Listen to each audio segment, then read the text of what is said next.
Hello, everybody. This is Robert Hollis. I hope you're having a wonderful and blessed night. I'm really super excited to share with you some incredible thoughts and concepts. Again, my name is Robert Hollis, not only founder of Unlimited Profits, but also author of the book, How Is That Working? And what I would like to do is share with you really quickly some incredible thoughts and concepts. Now, when I first got involved in marketing, believe it or not, I knew nothing about it. I was an auto mechanic.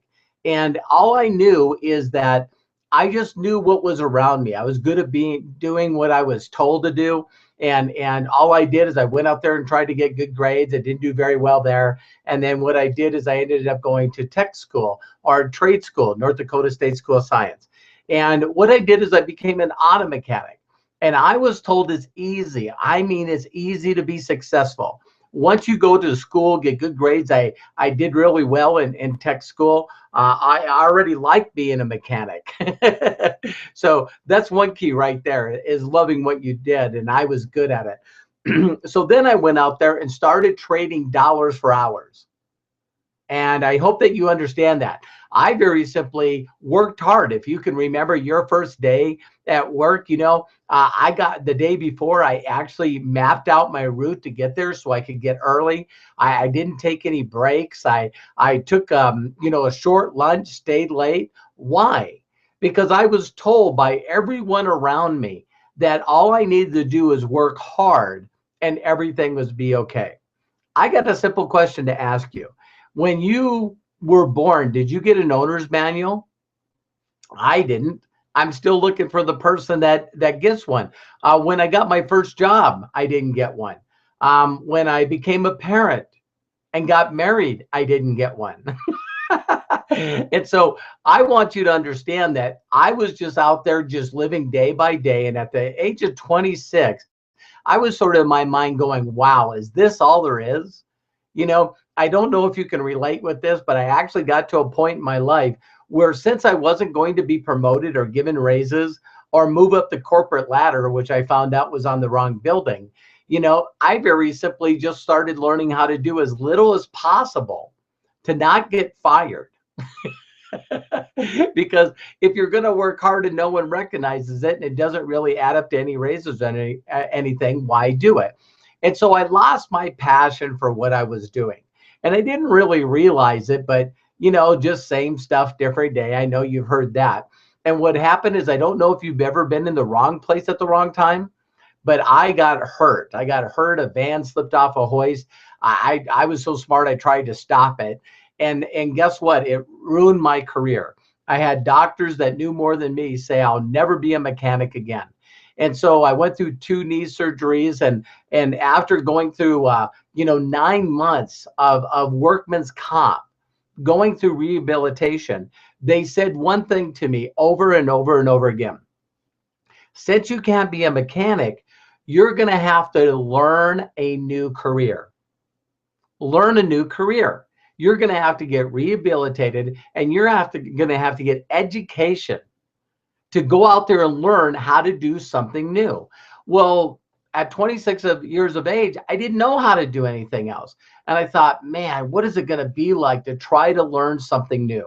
So the first thought I want to put in your mind here tonight is really simple, is your mind's like a parachute. It doesn't work if it doesn't open. And I just want you to very simply just watch, and I'll do my best to entertain you and share some stuff with you that was shown to me now, 26 years ago. And so think about that. 50% of my life has been involved in marketing. Now, I didn't know what I needed. I just needed to learn to make money. I was at a critical place in my life, and I always tell people that, you'll get a line drawn in the sand. And I just said, I don't want to live like this anymore. What happened to me is, I was driving my son, that's now, it was 6 years old at that time. And all of a sudden I pulled my car over, and he said, Dad, if you just go a couple more blocks up and hang a left, our apartment's right there.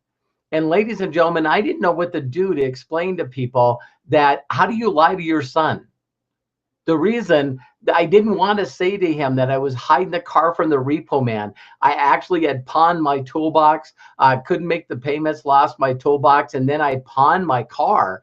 and they had the title to my car, and I was behind payments on my car. And I also was told that if I didn't pay rent in a week, it was like I got one of those 30-day pay or quit notices or whatever, 2 weeks. And I just was at my roots end. I didn't know what else to do.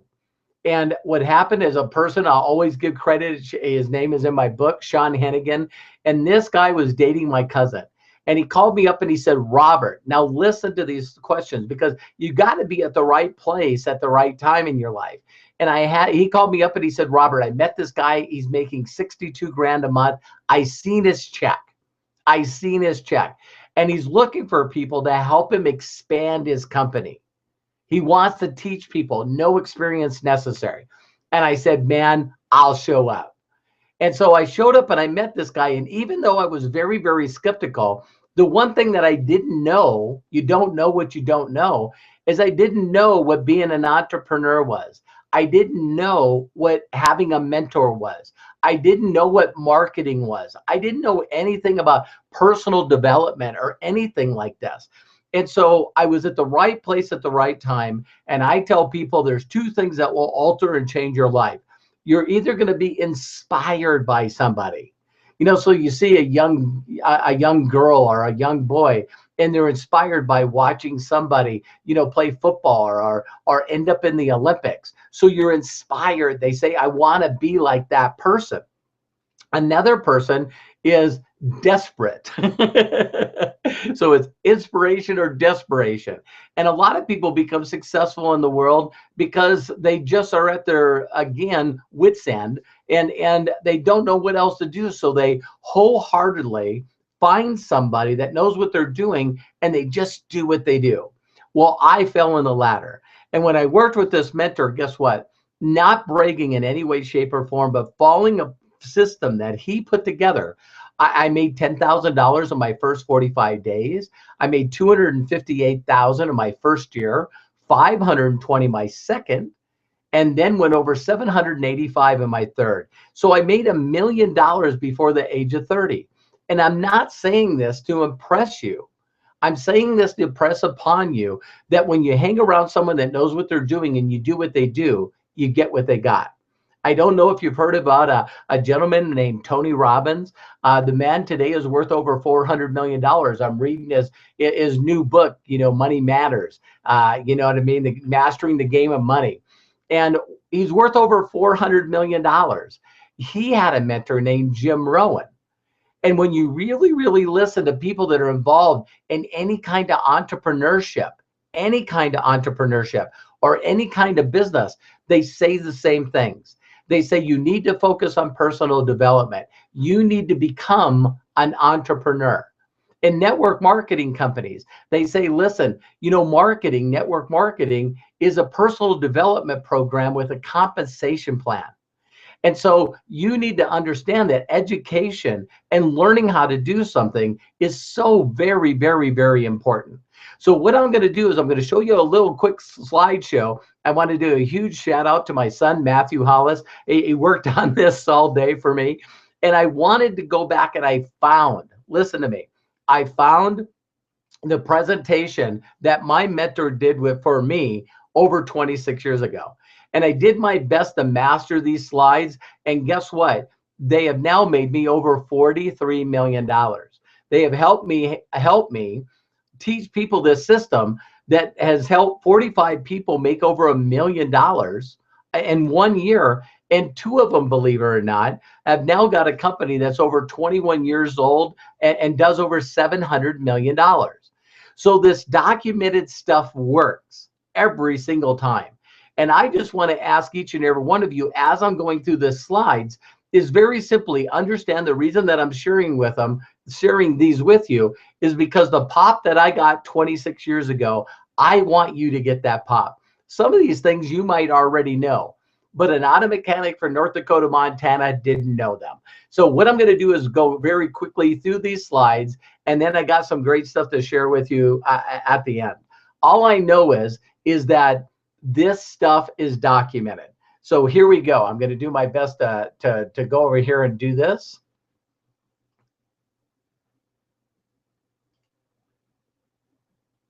Okay.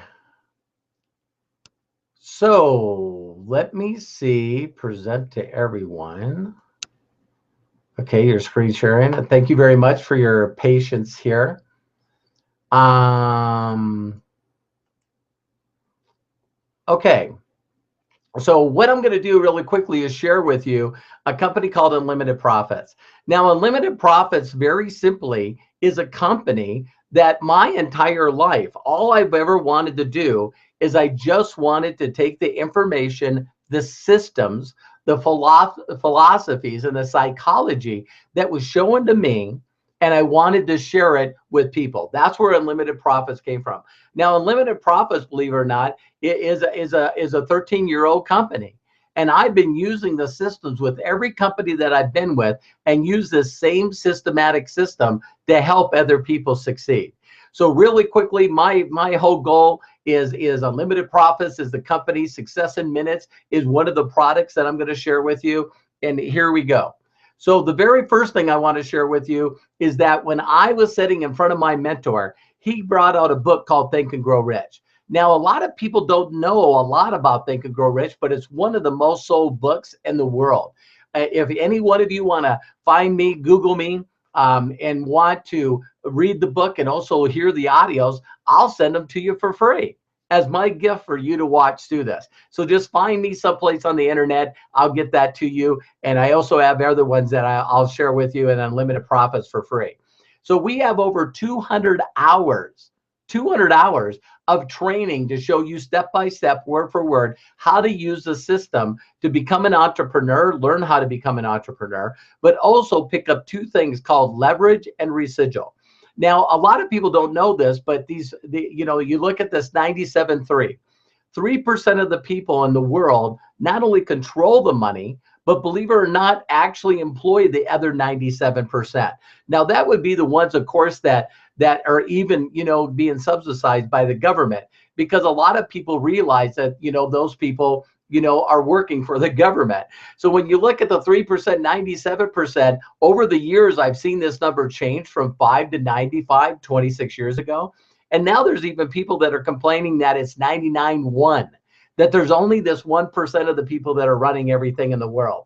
Now, my suggestion to you, which was suggested to me, is instead of complaining about that 3%, why don't you find out what they're doing? And in this book, Think and Grow Rich, Napoleon Hill interviewed 500 of the wealthiest people on the planet. He was commissioned by a guy named Andrew Carnegie. Now, out of the 500 people, Woolworth, Henry Ford, Rockefellers, Vanderbilts, all these people, they found out that they had three things in common. And I'm going to share them with you right now. One is called Other People's Ideas. Now, it's called OPI. Now, listen to this very closely. In this book, it talks about that the wealthiest people in the world did not come up with the original idea they made money with. Henry Ford did not invent the automobile. Mercedes-Benz did. The GM, the Dodge brothers broke away from Henry Ford and then also started, Chrysler and Dodge Motor Company. And also two executives broke away from Henry Ford just because he wouldn't make a red, white, and blue car. And they started General Motors. And you can go on and on and on with every scenario out there, from even, McDonald's was not the first hamburger franchise. You know what I mean? Burger King was. And you can go on and on. You look at Google. Google was not the first search engine. Yahoo was before that.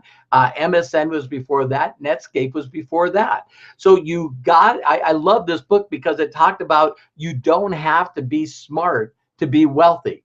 You got to find someone that's got a great idea and capitalize it. OPE is other people's efforts. You need to get involved in a marketing system that actually allows you to introduce other people to it. And when they get trained and perform for that company, you get a percentage of what they bring to that company. Now, if you think about this for a second, every person that's ever had a job has worked for an entrepreneur. So entrepreneurs take the risk. They start their own company. Other people want to work for them. You look at Walmart, 2.2 million people work for Walmart. That's leverage. So guess what? You can find leverage by helping other people succeed. Zig Ziglar said it best. If you help other people get what they want, in turn, you get what you want. The last one is called OPM, is other people's money. Most every person, 500 people that started, were not wealthy when they started. They actually needed to borrow money. They actually needed to do things to get money to actually start building their company. How did they do that? They did that through marketing. They found a product or service that benefited people, and then what they did is share that with them, and then people exchanged it for money. And that's as very simple as the principles are. So I've utilized these principles, including other ones that I'll share with you in the training, on exactly the mindset that you need. Now, everyone's seen this, but we all know an entrepreneur, starts out and they're either call themselves a CEO or owner. Then that person goes out and has to tell the story to a few individuals that help him with the business that are vice presidents. Then they all work together to go out there and find other national managers, start building the company. That turns into regional managers, local managers, and then you got employees. Now, I don't know if you're looking at this shape, but guess what? There's always more employees than there are CEO or owners. And so I was told, guess what? Just start at the bottom and work yourself up. That's all you got to do. Now, guess what? What if that's on the wrong building? So a lot of people work hard, get to the top of a company, and then it doesn't work. So they go to another one, they go to another one, they go to another one. Well, you can see here that our universities do exactly the same thing, which is something I'm going to bring up later in the presentation here. Do you know that the education industry is $750 billion? $750 billion. $750 billion. So we've heard about all these student loans and all this stuff, but guess what? You know what? There's more students than there are deans, correct? You look at this in world governments, you know what I mean? All over the year, you got, Queen Elizabeth, or you have the president, vice presidents, Congress, cabinet, state, local government. And then what do you have at the bottom? Taxpayers. Now, if you're looking at this, does this look like a pyramid? And we were told the best thing to do is get at the bottom and work our way up.